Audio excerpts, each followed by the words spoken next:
The Mannequin is a classic because we have a fool of a suitor who falls in love with literally a dumb woman.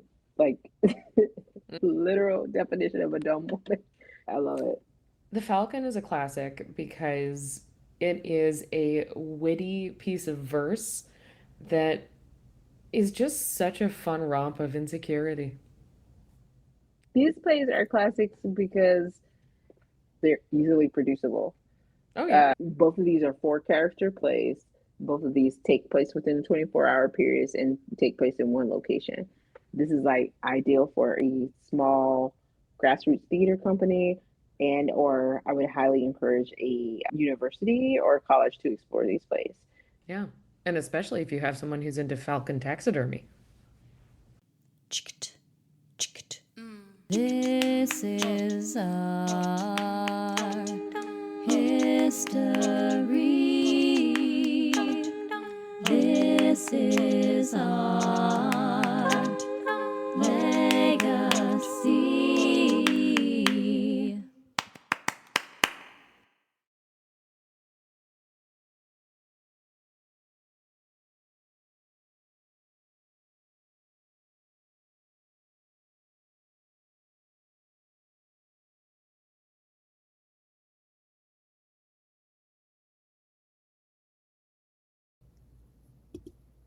Hello and welcome to This is a Classic, the Expand the Canon Theater Podcast.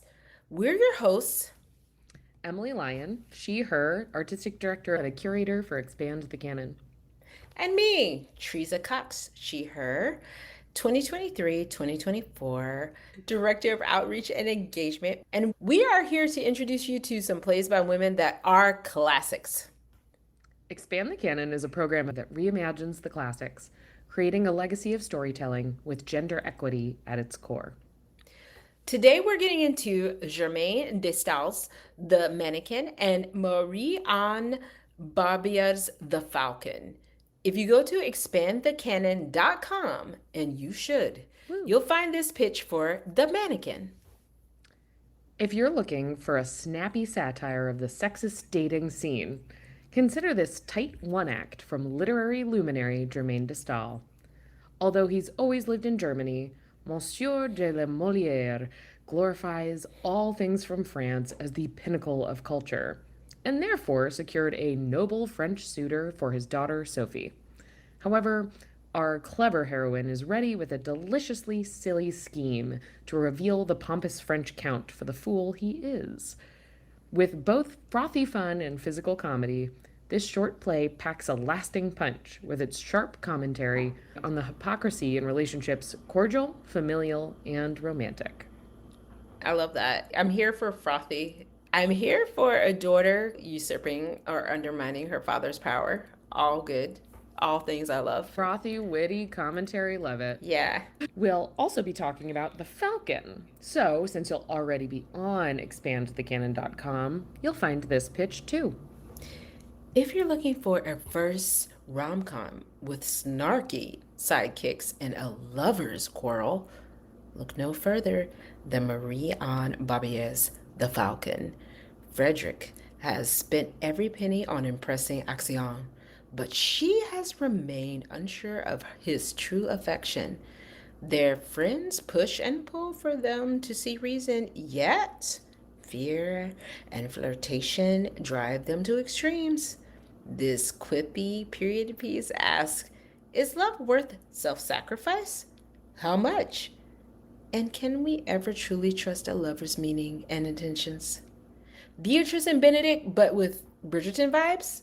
This charming cat and mouse game of logic and love reminds its audience that personal insecurity is often our deepest romantic challenge. Not mine. I don't know what you mean.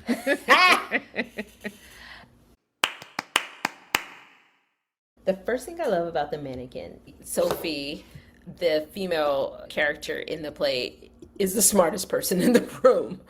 And particularly in an age in France, she would have been disenfranchised. This is a system. This is an era where this character, Sophie, in real life would not have had the right to vote. She could technically own property, from my understanding, so she could inherit wealth, but she couldn't manage it. So for a woman in this period of time where so many rights were denied her, for Germaine to write a character who literally moves people around like chess pieces, I think is just brilliant. Brilliant, no notes. I love it. And that's why this is a classic for me. And it's just so witty and Yeah. so much irony and so well executed. Yeah, it's so fun to see historic women writing these absolutely clever, fiery, awesome female roles. And I know that's part of how I got into directing and this side of things is being frustrated with what roles there were to play as a woman. And so Right. it's so fun to uncover all these roles being like, ooh, that would be fun. Ooh, yes, that would be fun. But of course, it's women writing it for other women. Makes sense. Yeah, right on. I love that. And it pains my heart that I'm glad because I think the more talented directors there are in the field, the better. Hey, You know how takes one to how know one. but I am heartbroken that the reason you are directing is because of this problem that there was a lack of roles and plays that really explored the female experience from a more empowered stance. And that is what Hedgepig contributes to ameliorating, definitely. Thanks for all your contributions to making that happen. Yeah, we're really lucky. It's a blessing to be able to work with the folks that we have. Well, we should also talk a little bit about why The Falcon is a classic and why we love it too. And tagging on to some of the things you said, I also think it's a super witty play. Yes. It is two men, two women as written. And it's actually kind of fun as a contrast because while in the Mannequin, it's like this one woman who's like, hello, can't you see the truth? Can you hear me? Like, I know what's happening. And in The Falcon, it's two women who really one has to kind of reality check the other. So it's also nice to not just always have the sort of female equivalent of the smart servant, that you also have women testing each other. Women aren't perfect. They have all these flaws and can just be straight with each other. You know what I mean? That's the realness. Female relationships may demand that we be real with each other and not fall into that pick me stance and call each other out because the behavior that we're exhibiting might be counterproductive. And if this romantic relationship is real and authentic, then we don't want to fall into these tropes of sabotaging that conversely too. Yeah, it's really just a super great play and some fun characters and very representative of the period. Legacy. I'll start with the Mannequin. Part of me is so sympathetic for it because we're dealing with this family living in Germany, but they have French heritage. And for those of you who have studied French, I must confess I studied Spanish, so my pronunciation is not great. And I already know I may butcher this, but no judgment. Hey, me too. Me too. We apologize to Shannon, who is a resident French person. So parlez-vous, whatever. So anyway, so we have this French family. They're living in Germany. They've been living in Germany for the past 100 years. So we've got Monsieur de la Morlière and his daughter Sophie. And I will say that people who are away from their homeland, they become very extra. And that is definitely how Monsieur de la Morlière is about being a French person living in Germany. And he is even further removed. This dude was not set foot in France. And he is third generation of living in Germany. But that being said, he is clinging, grasping to his French heritage and really finding it to be the superior culture. And his daughter Sophie, who we talked about earlier, the reason I like this play is because she is literally the smartest person in the room. And she does remind him that even though our boy, Monsieur Morlière, holds France as the superior culture. And this is really interesting because when you study theater history, like when we're looking at plays by Chekhov, you can see actually the French influence because the aristocratic culture would have spoken in French. They would have known French and they would have studied French literature. And so this idea France being the superior culture, the superior language, superior mannerisms, etc.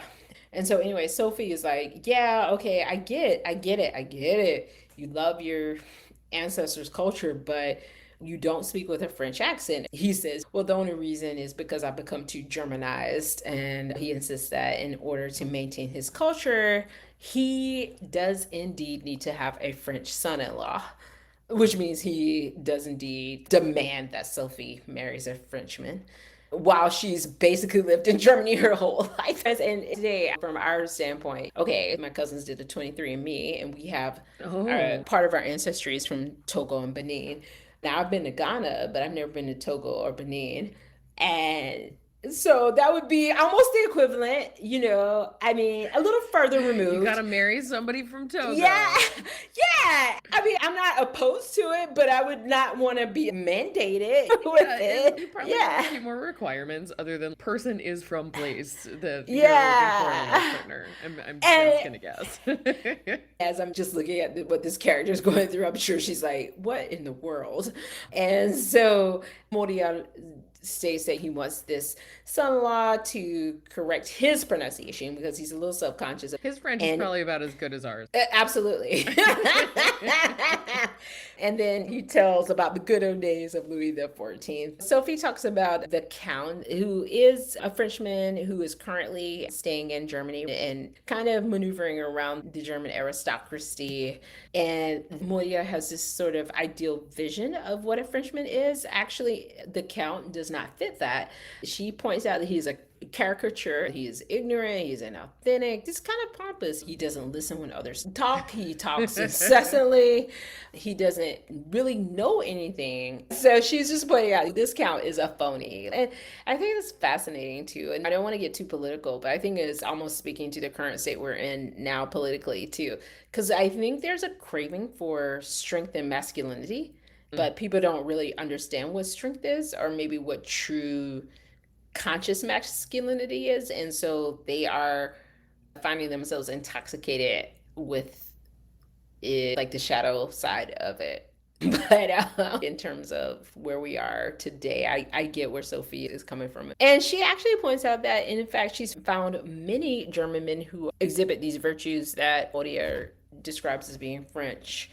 Of course, because he is the type of father that he is. None of these words dissuade Morlière from insisting that the Count is the best man for Sophie to marry. Morlière is aware that Sophie is in let's just say a liaison with Frederic, who is a German painter, but he insists that she cannot marry him, despite the fact that Sophie points out Frederic's virtues. He's modest, he's sincere, and more, but Morlière points out that the biggest and most unforgivable flaw of Frederic is that he is not French. Well, toast. Yeah, and Morlière also insists that one day he will go back to France, even though obviously he's at least middle-aged, if not older, and he is actually to this day had never been to France. Yeah, can you go back to somewhere you've never been? Yeah.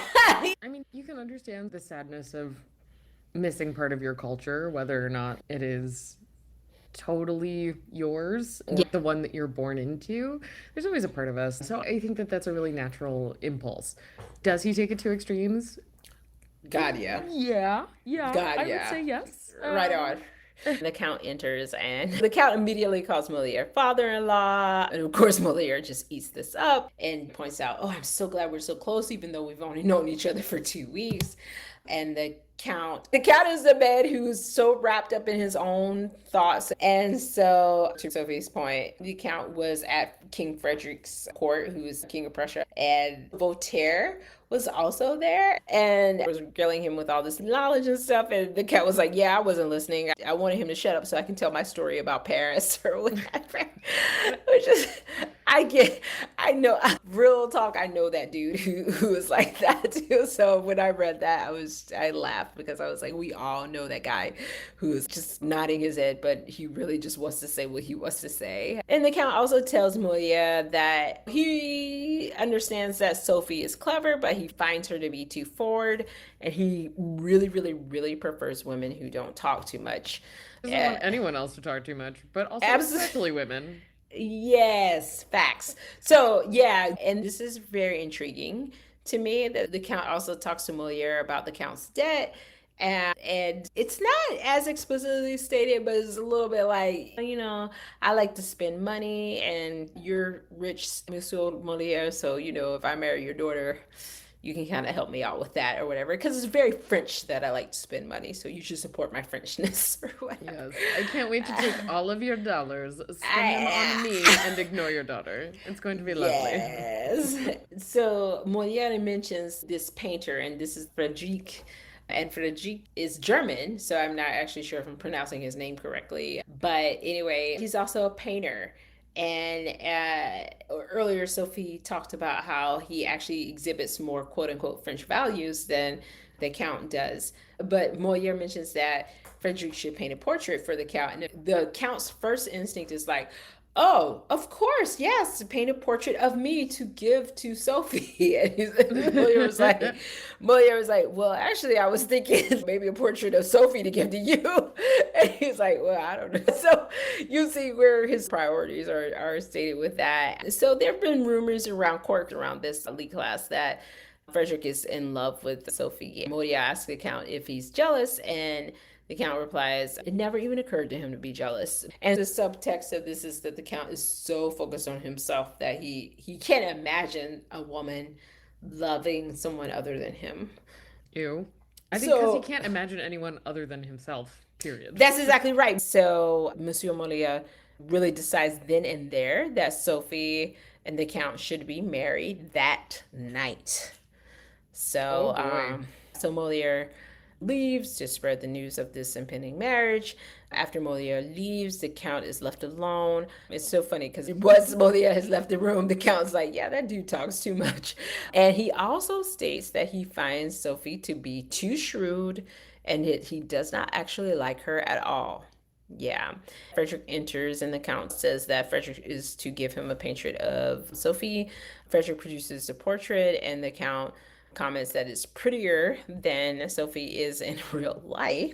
Oh. And Frederic disagrees. So we actually see that Frederic is really indeed in love with her because he really sees her as this most beautiful person in the world. But the Count actually, at a level of shrewdness, does point out that the reason that Frederic disagrees is because he's in love with Sophie, and they debate about the practicalities of love. The Count reveals that Molière is the reason that he wants to marry Sophie because she is rich, basically. And the Count points out Sophie's flaws. She's too bright. He doesn't want an intelligent woman, and he doesn't want a woman who expresses her opinions too much.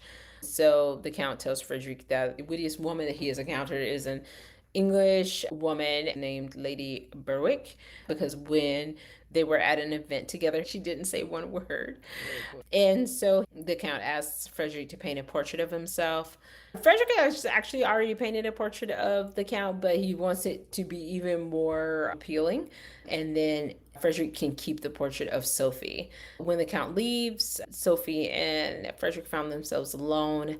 And Frederic admonishes Sophie that she could ever even consider loving or being with a man who is obtuse and just offensive as the Count. Sophie conveys that her father won't release her from this engagement unless the Count calls it off. She reveals that she has concocted a plan to correct this situation. We love a loophole, you know? Yes. And I love a cunning chick who reads the contract carefully. Oh, yeah.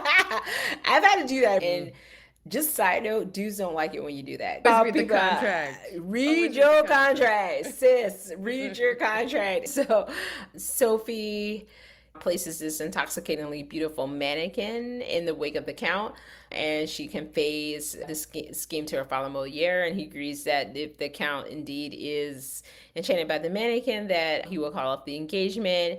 And there's a mention of Sophie's uncle, and so she tells the Count that the mannequin is this rich daughter who is so shy she can't say anything. She's so shy to the point of being mute. And the Count is immediately, like, when he hears the word mute, he's like, I'm in. I am in. That's for me. I I mean, I can actually even stop the synopsis right there because y'all already know what's going to happen. He is going to indeed fall in love with this mannequin. It's going to be pointed out that our boy, the Count, has fallen in love with this mannequin. And so Sophie is released from being entrapped in this marriage with this obtuse dude. She is free to marry Frederic, and the Count just sort of goes on his merry way.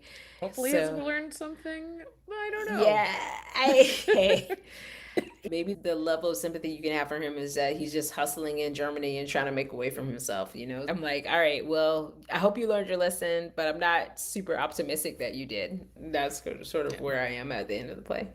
But we do know that Sophie is brilliant and got herself out of something miserable. Right on, right on. Cool. What a play. History. Well, speaking of brilliant women, shall we talk a little bit about Germaine de Staël? This lady, oh my God. Oh my God, I could have written a dissertation.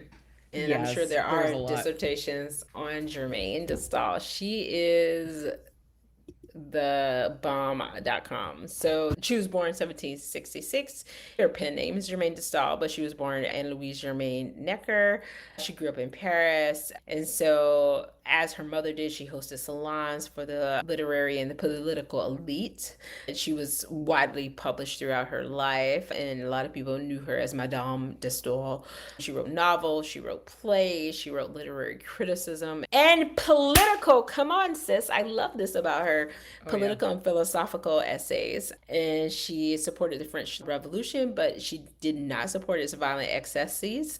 She later became famous for her vocal resistance against Napoleon and was considered his personal enemy, which I don't know. Am I allowed to curse on this podcast? Because that's bad bitch status for me. She was banished, and this is an important point and actually does relate to the mannequin. So she wasn't allowed to come within 40 kilometers of Paris, and so her time of banishment was 1803 to 1813. She was actually double banished because she came back for a little while and then she pissed them off again and had to leave again.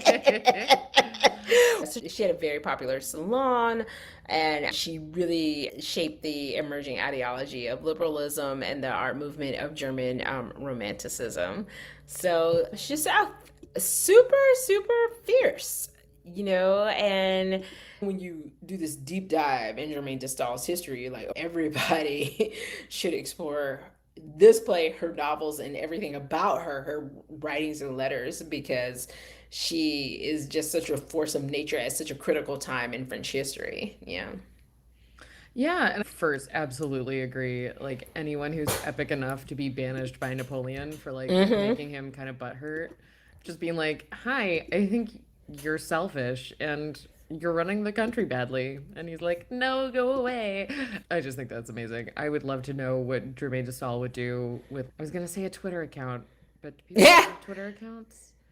Yeah, I would love to know what she would do on social media these days. But subscribe. Yeah, she would take it even further because she was cunning. She was a smart lady. I love this. Yeah. Absolutely. But yeah, she's really known for so many of her other works and her writings and obviously her political points of view. But it's really exciting to get to highlight that she was also a brilliant playwright and writer and such a literary contribution. I didn't know she had this expat experience and this experience of being exiled. So to my point about longing for your homeland, she's French. She loves France, but she is disappointed in what's happening now. And that is the trick to writing dramatic literature. You can bring up and highlight and emphasize even these points, but you cannot put an essay on stage. And I respect an essay, but Germaine de Staël just really nails that. I get her points with it on this political level, on the human level, on the romantic, on even the carnal level. It is just really well executed in the form, and I love that. Totally. Two things I just want to shout out before we close this section that our dramaturg, Natalie Kane, shout out, thank you. Just love her. Yes, mentions that her writings, her political writings, demonstrate her support for the abolition of slavery in the French Yes, colonies she and did. for women's political equality. So I Yes, she always did. love when I think these writers would be into what we're doing. Yeah. And then also, Natalie included this quote from an admirer who reportedly quipped around 1815. There are three great powers struggling against Napoleon for the soul of Europe: England, Russia, and Madame de Staël. Yes. I Oh, just I think love that's so that. dope. Yes. I was like, I knew I liked you, but I love you now. Because she was an abolitionist before that was cool to be an abolitionist. So, and she kind of was that chick who did not give a F. She was just a little bit like, Napoleon, you're full of shit. Y'all all wrong for slavery. She was that girl, and I'm here for it. Yeah, I love it. Absolutely. And paid a price for it too. Yeah. Legacy. Before we jump into the summary of The Falcon, I do want to give a big thank you and a shout out to the late Perry Gethner, who was an incredible professor who translated a lot of plays from French by specifically French women writers. And he translated both The Falcon and also translated Laudamia, as well as many other things that we've read for this project. So we really thank you and honor his contributions to this work. Yeah. So I'm sorry that he's no longer with us, but you are with us, Perry, because of what you have left us. So thank you. Absolutely. Absolutely. I mean, I think that's so much of Expand the Canon is keeping these legacies lit through time. Yeah. Right on. Right on. Right on. Okay, well, thanks to Perry, I can now describe the plot of this play because I don't read French. So, The Falcon. Deep in the country forest, we meet these two men, Federic and Pasquin, and they are lamenting that their falcon is useless. They have nothing to eat. The falcon has been getting fatter, but hasn't been bringing anything home. So these two men are out in the countryside basically starving, and they keep talking about essentially how they're on a diet, they're fasting, they are very, very hungry. Yeah. And one of the reasons that's true is because Federic, who is the master of the house, shall we say, Federic spent all of his money for gifts on this girl he likes, Axiane. Yeah. He was lavishly going to plays, they were going out to nice dinners, and this man spent pretty much every cent he had trying to woo this woman. And he says she dashed his hopes. So, of course, yeah. So that's his interpretation. Didn't go well. And of course, Federic has promised never to see her again unless she comes to see him, because that would be okay. But he's not going to go see her. Not anymore. Absolutely not. It's all very mature responses to complicated love feelings. I get Yeah. it. But yeah, so I mean, also, not to put a 21st century lens on it, but maybe like dude could have learned some fiscal responsibility. Okay.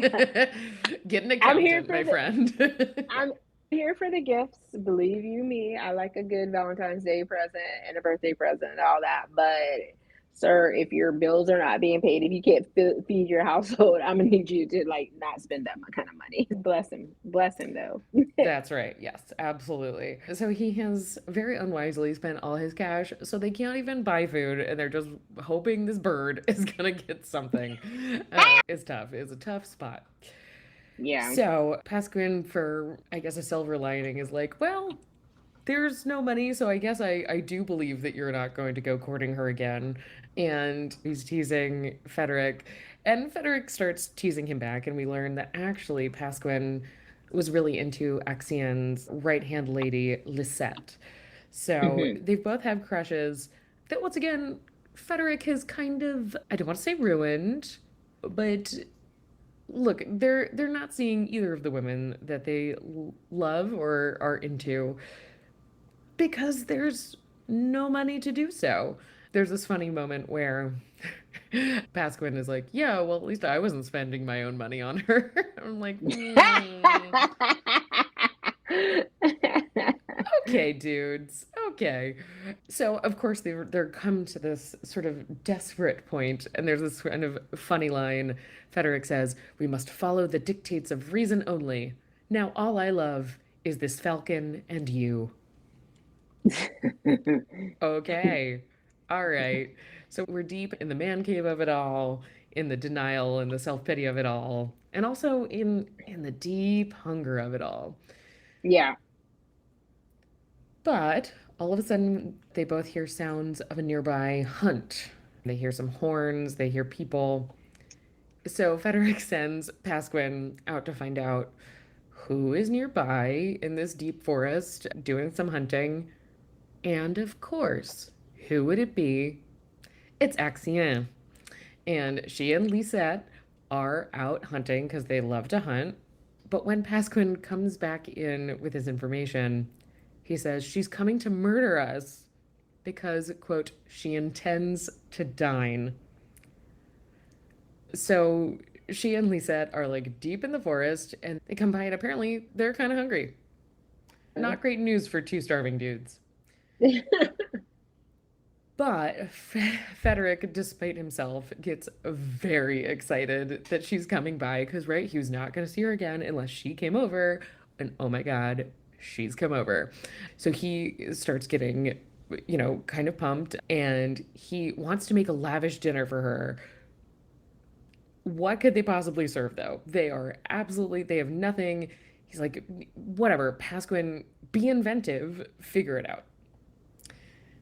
So Axiane arrives with Lisette, and Federic, of course, goes into this like waxing poetic of self-pity that she's indifferent to him and how that's terrible and how she's like kind of responsible for where they are in life.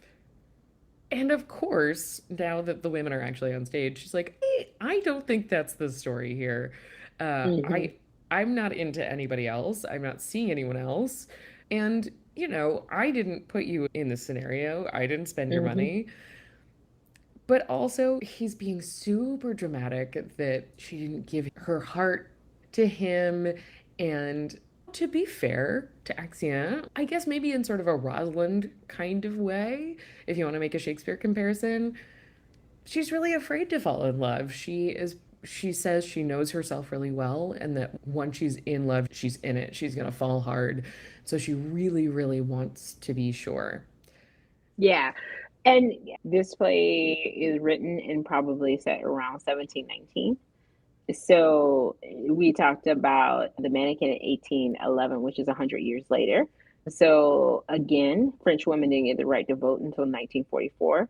So she's a noblewoman. The class system in 18th century France was an estate system. She would have needed to be careful about who she could have fallen in love with. Yeah. We in very 21st century, like Emily, you and I, we have jobs, too many jobs. We have our own money. We don't have to get a spouse or a male relative to sign off on our bank accounts. I own a Yes. house.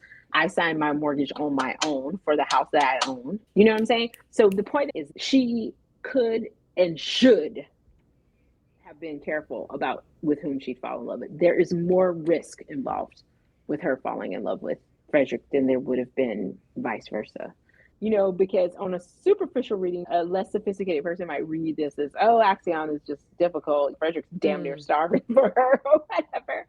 But like today, even with me having my own property and having my own money, I do look at all potential relationships as like, is this person at least equal to where I am, at this stage of my life? And it's going to help me achieve my goals. And this is from a 21st century lens.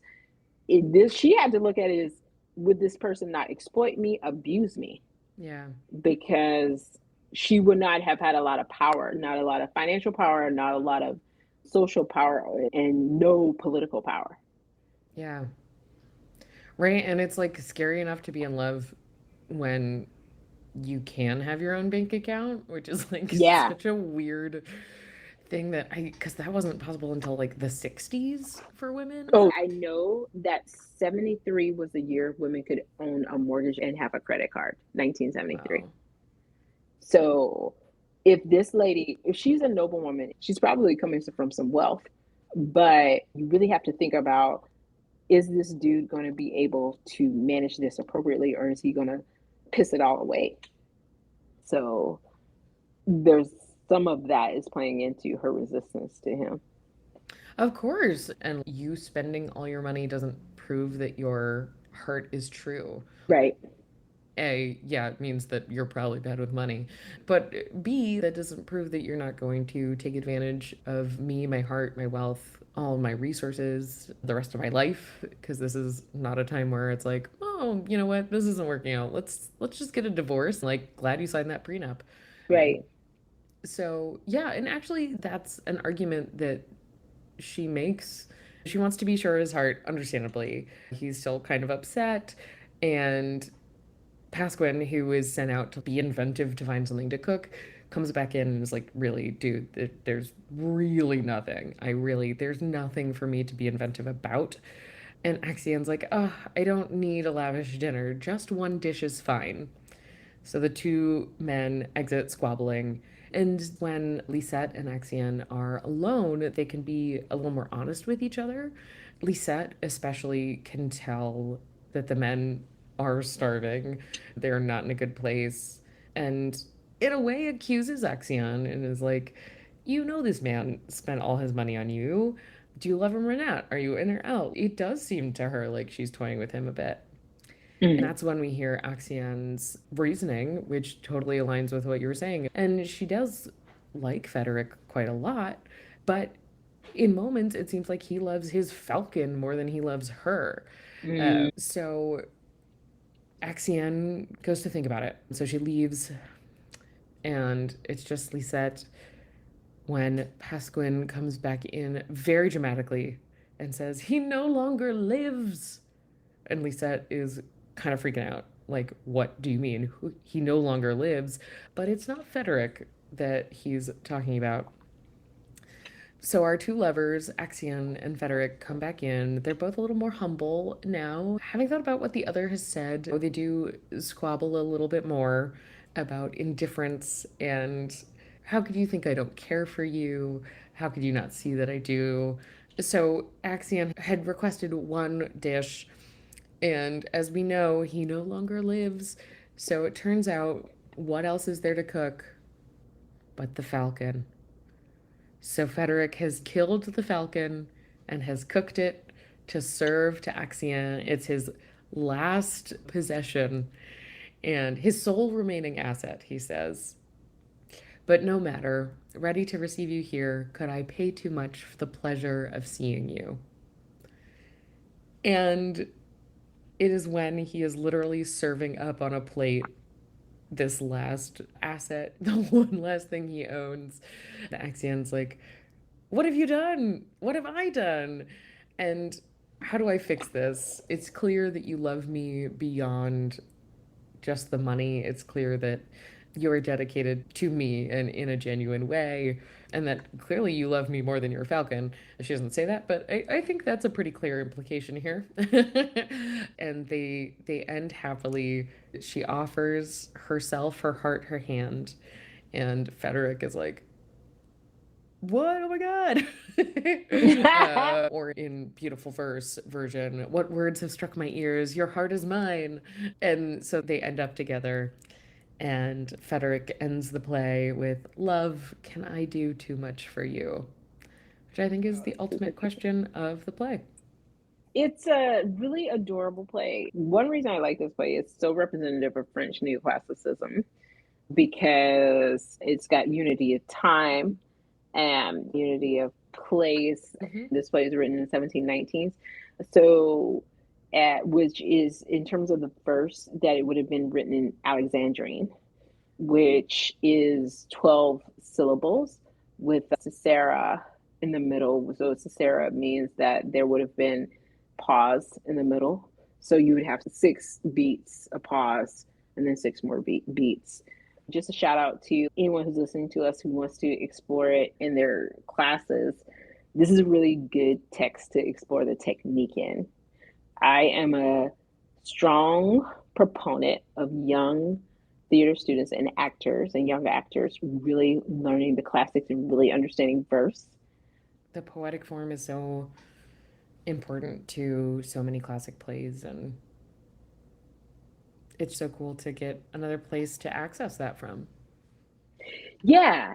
Moreover, because it's like when you talk about French neoclassicism, like Emily, come on, sis, what they're going to do. Like the minute we mention that, who are they going to call? Moliere. You know what I'm saying? I could probably pop into any university or college in the country and I'm like, okay, so you guys are studying in verse. What French neoclassicist play are you studying? 100% they're going to say Moliere. 100%. That's what I'm going to do. Although now you've Cool. planted in my mind that Moliere is the French Ghostbusters. Who are you going to call? Moliere. Moliere is wonderful and we love him. He's a very interesting figure too. But again, there were these badass women writers who were doing important work. You've got just an abundance of male power of patriarchy, and then you are able to have these amazing women write these amazing plays and actually get them produced during this period too. History. Well, I think that's a really good lead in to talking a bit about our playwright, Marianne Barbier. So, Marianne Barbier was born in the 1660s in Orléans, in France. She was baptized January 21st, so she was probably born around then, but there are some different sources that are not 100% clear. I'm going to guess she's probably a Capricorn born in 1664. As Capricorn, I stand that. As we don't really know that much about even the day she was actually born, we don't know that much about her youth and when she was growing up.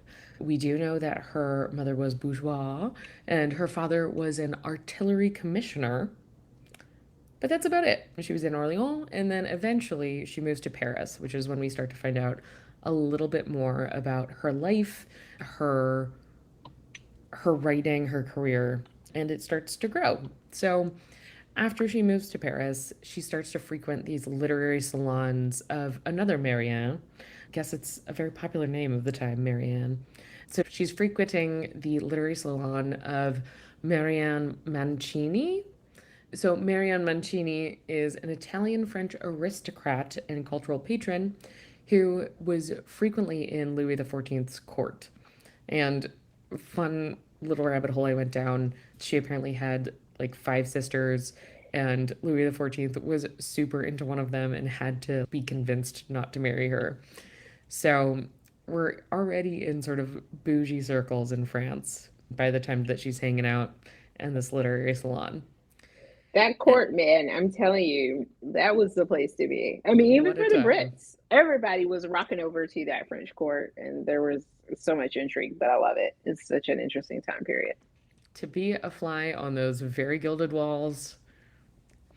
So she was also like at this literary salon, as well as just in her social circle, really encouraged by a bunch of fellow writers at the time and introduced her to the Comédie Française, which is incredible. So that's where she got her first production.